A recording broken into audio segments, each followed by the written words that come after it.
దేవునికి స్తోత్రం. ప్రియమైన వారలారా, రక్షకుడును ప్రభు అయిన యేసుక్రీస్తు వారి నామంలో మీకు శుభములు వందనాలు తెలియజేస్తూ ఉన్నాం. దేవుడు మిమ్మలను, మీ బిడ్డలను, మీ కుటుంబములను దీవించి ఆశీర్వదించునుగాక. ఆమేన్. God bless you. దేవునికి స్తోత్రం. హల్లెలూయా. ప్రియమైన దేవుని పిల్లలారా, ఈ లోకంలో మనం బ్రతుకుచూ ఉండగా అనేకమైనటువంటి సమస్యలు మనకు ఏర్పడుతూ ఉంటాయి.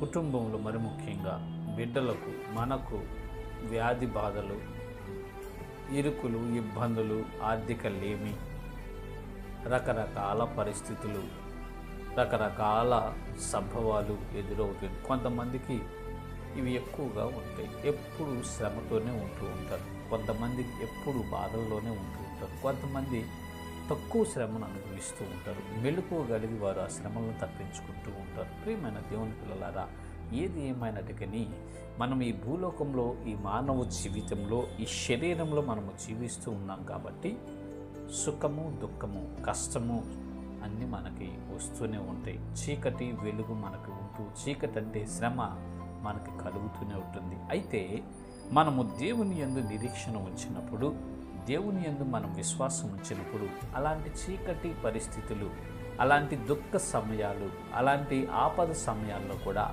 దేవుడు మనకు సహాయం చేసి వెలుగు పుట్టిస్తాడు, వెలుగు లాంటి ఒక ఆదరణ కలిగిస్తాడు అని పరిశుద్ధ లేఖనాల్లో దేవుడు మన కొరకు తన భక్తుడి ద్వారా సాక్ష్యం ఇస్తూ ఉన్నాడు. చూద్దాము లేఖన భాగము, కీర్తనల గ్రంథము 18వ కీర్తన 28వ చరణము.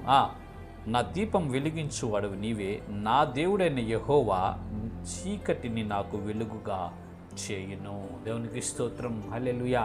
నా దేవుడైన యెహోవా చీకటిని నాకు వెలుగుగా చేస్తాడు అని భక్తుడు దృఢ విశ్వాసంతో ఉన్నాడు. దావీదు భక్తుడు రాస్తున్నటువంటి కీర్తన నుండి ఎన్నెన్నో చీకటి రాత్రులు, చీకటి పరిస్థితులు దావీదు అనుభవించాడండి. దాదాపుగా మరణ అంచుల దాకా వెళ్ళి వచ్చాడు. ఆయన నక్సలైట్ అని ముద్ర వేయబడింది, తరిమి వేయబడ్డాడు, కొట్టబడ్డాడు, నెట్టబడ్డాడు, అవమానపరచబడ్డాడు, గాయపరచబడ్డాడు, హింసించబడ్డాడు, వేధించబడి పారిపోయాడండి. అడవుల్లో, కొండల్లో, లోయల్లో, కోనల్లో దాక్కున్నాడు ఒక నక్సలైట్ లాగా.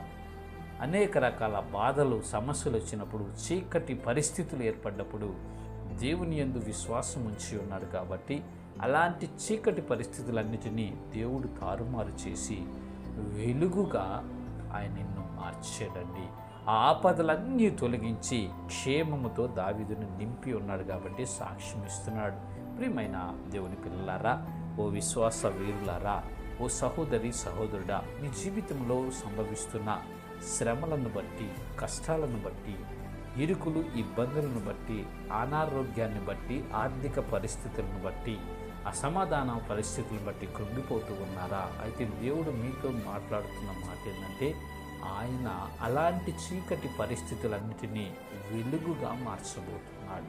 మీ జీవితంలో అనుభవిస్తున్నటువంటి ఈ బాధలను, ఈ నిందలను, ఈ శ్రమలను, ఈ కష్టాలన్నిటిని తీసివేసి వాటిని మీకు ఆశీర్వాదకరంగా మార్చి ఆశీర్వదించబోతున్నారు. అయితే మనము దేవుని యందు విశ్వాసం ఉంచాలి.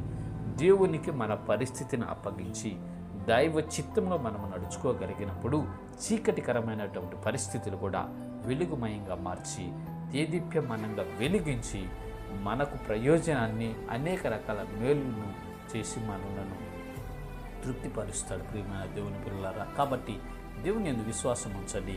ఈ శ్రమ దినములలో మీరు కుంగిపోకుండా ధైర్యం కలిగి ఆయనకు అప్పగించుకొని ఆయన ద్వారా పరిష్కారాలు పొందండి. ఇటు కృప దేవుడు మనందరికీ కలుగు చేయనుగాక. ఆమేన్. God bless you. దేవునికి స్తోత్రం. హల్లెలూయా. Praise the lord.